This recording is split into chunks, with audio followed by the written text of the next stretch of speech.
हम सभी अपनी पूरी ज़िंदगी में अपने और अपनी फैमिली के लिए एक बहुत ही प्यारा सा घर बनाते हैं और उसी घर में हम अपने भगवान के लिए एक मंदिर भी स्थापित करते हैं। बट क्या आपको पता है, अगर आपने अपने घर में जो मंदिर बनाया है, उसमें जो स्थान दिया है, अगर वो आपने रखा गलत दिशा में, तो आप पे लग सकता है वास्तु दोष। जी हाँ, जी हाँ, बिल्कुल सही सुना है आपने।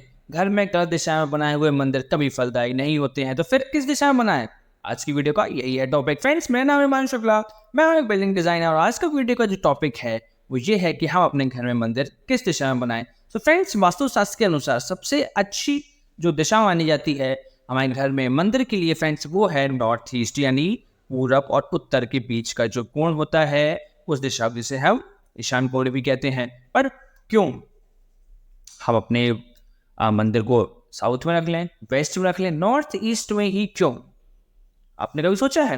फ्रेंड्स, का बहुत ही साइंटिफिक रीज़न है कि हमारे जो ईस्ट से सूरज निकलता है और हम अपने भगवान से जब भी उनके मंदिर में पूजा अर्चना करते हैं तो हम अपना ध्यान अपने भगवान से केंद्रित करते हैं। यानी हम अब जब भी मंत्रों के द्वारा उच्चारण करते हैं तो हम अपने भगवान से, ईश्वर से कनेक्ट करने की कोशिश करते हैं, अपने आप यानी पूरा फोकस करते हैं।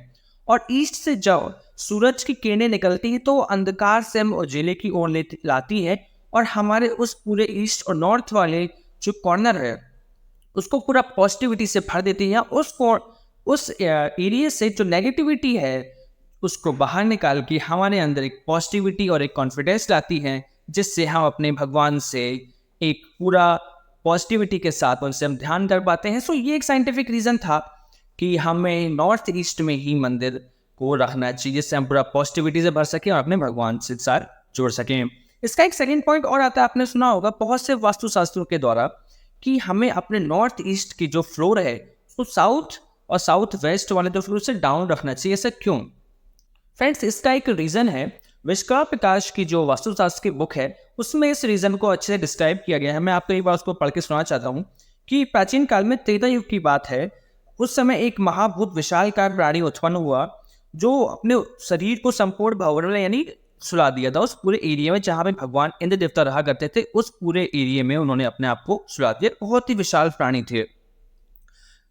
इसको देख के देवता और इंद्र अत्यंत भयभीत हुए और डर के मारे वो भागते हुए हमारे ब्रह्मा जी के पास पहुंचे, क्योंकि ब्रह्मा जी के द्वारा ही इनकी जो महाभूत है, विशाल प्राणी है, इनकी उत्पत्ति हुई थी।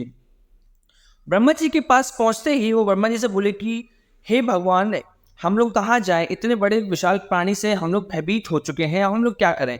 तो ब्रह्मा जी ने इसका बहुत ही अच्छा सिंपल सा उनको उत्तर दिया कि हे देवताओं, आप सभी इस महाभूत विशाल प्राणी को उल्टा करके सुला दें। तो भगवान लोग जितने भी इंद्र देवता थे उन्होंने इस प्राणी को, महाभूत को उल्टा करके सुला दिया और इसके ऊपर ही वास करने लगे। तो अगर आप इमेज में आप देखेंगे, जो ये इमेज दिख रहा है, इससे आप देखेंगे जो इस महाभूत विशालकाय प्राणी जिसको हम वास्तु पुरुष के नाम से जाते हैं, इसका जो सर है वो नॉर्थ ईस्ट की तरफ है और जो इसकी पीठ है वो कुछ इस तरह से उठी हुई है और जो सर है वो नॉर्थ ईस्ट में इस तरीके से झुका हुआ है। सो फ्रेंड्स, ये एक रीज़न है वास्तु में कि नॉर्थ ईस्ट को डाउन रखना चाहिए और साउथ एंड साउथ वेस्ट वाले पोर्शन को हमेशा ऊंचा रखना चाहिए। सो इस तरह से इस बात में ये सत्यता आती है। फ्रेंड्स, आपने एक चीज़ और नोटिस की कि जब भी आपने घर में काम नींव खुदाई या मकान बनाना स्टार्ट करते हैं तो आप हमेशा वास्तु पूजन कराते हैं। वो भी इसी स्टोरी से लिंकअप है, क्योंकि ये जो जिसपे इंद्र देवताओं ने वास किया उसको उनको वास्तु पुरुष कहते हैं।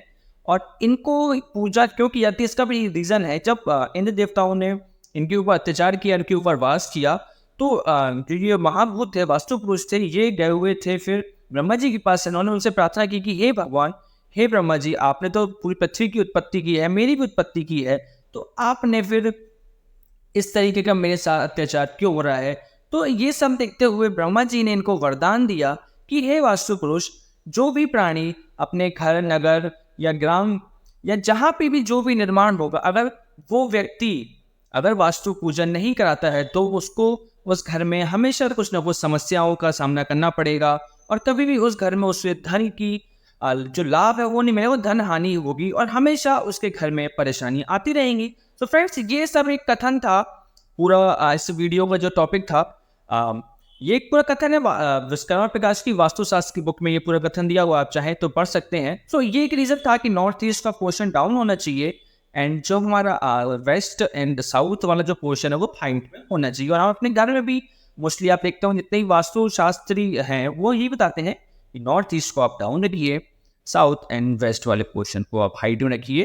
तो फ्रेंड्स ये पूरा ओवरऑल वीडियो था। एंड लास्ट में एक पॉइंट मैं और ऐड करना चाहता हूँ कि जब भी हम नॉर्थ ईस्ट में पूजा करते हैं तो आपका जो फेस है वो नॉर्थ ईस्ट यानी ईशान पोर्ट पूरब और उत्तर की तरफ होना चाहिए। और हमारे जो भगवान, हमारे जो प्रिय भगवान है, उनका जो फेस होगा, मुख होगा, वो पश्चिम दिशा की तरफ यानी वेस्ट डायरेक्शन में होगा। आई होप आपको और पूरा वीडियो अच्छा लगा होगा। अगर आपको वीडियो अच्छा लगे प्लीज लाइक सब्सक्राइब जरूर करें। मिलते हैं एक नेक्स्ट वीडियो किसी और अच्छे टॉपिक के साथ। तब तक के लिए जय हिंद, जय भारत।